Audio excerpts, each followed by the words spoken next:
Good to see everyone once again. I only have one joke for you today. Now, there was this guy, he was sitting at the bar. He was just looking at his drink for like 30 minutes. Looked like he, had something really on his mind. And then there was this big old mean truck driver. He decided he was going to go up to him and he stood beside him, grabbed his drink, and just picked it up and drank it all the way down.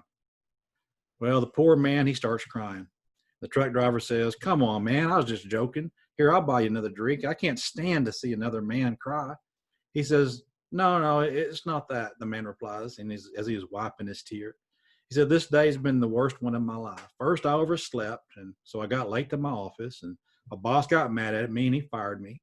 Then when I left the building, I went to go to my car and found out it was stolen, and the police said they can't do anything about it. I got into a cab to go home, and whenever I got out, I remembered that I left my wallet behind. And so the cab driver just drives away. So I go inside my house and I find out that my wife is cheating on me. And so I leave my home, come to this bar, and just when I was thinking about putting an end to my life, you show up and drink my poison." Oh man, I wouldn't want to have been that truck driver. Whew, wrong person to pick on that day. All right, well, let's get to our question. We're going to have 10 questions as usual, point apiece, and then bonus questions are worth 3 points. Again, bonus or optional. So let's begin. Our first question is this: after placing the Ark of the Covenant in the temple, what filled the house of the Lord? Was it smoke, music, or a cloud? 1 Kings 8 and verse number 10 tells us it was a cloud. When God had descended on the temple, what did Solomon do?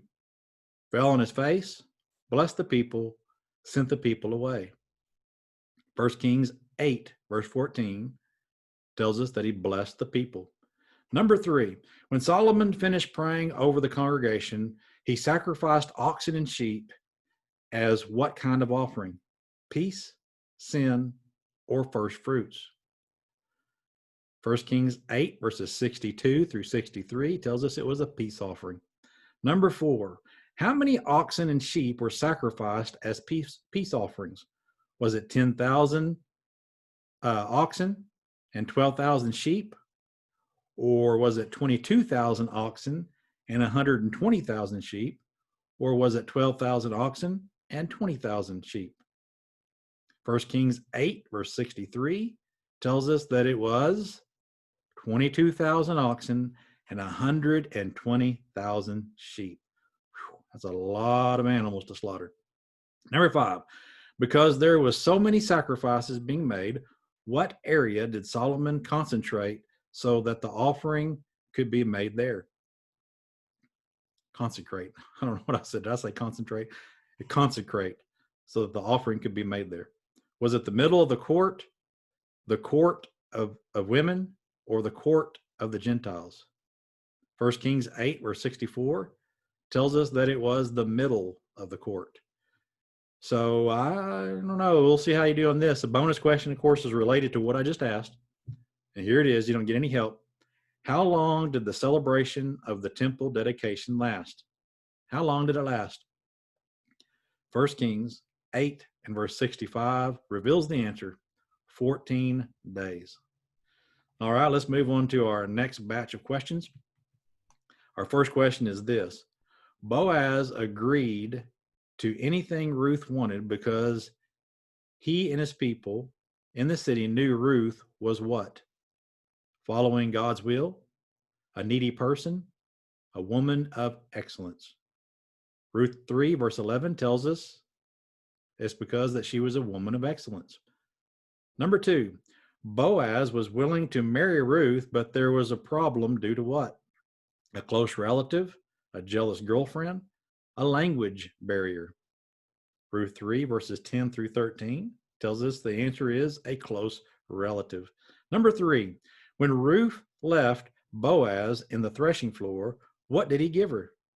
Was it 6 measures of barley, a gold locket, his promise to come back for her?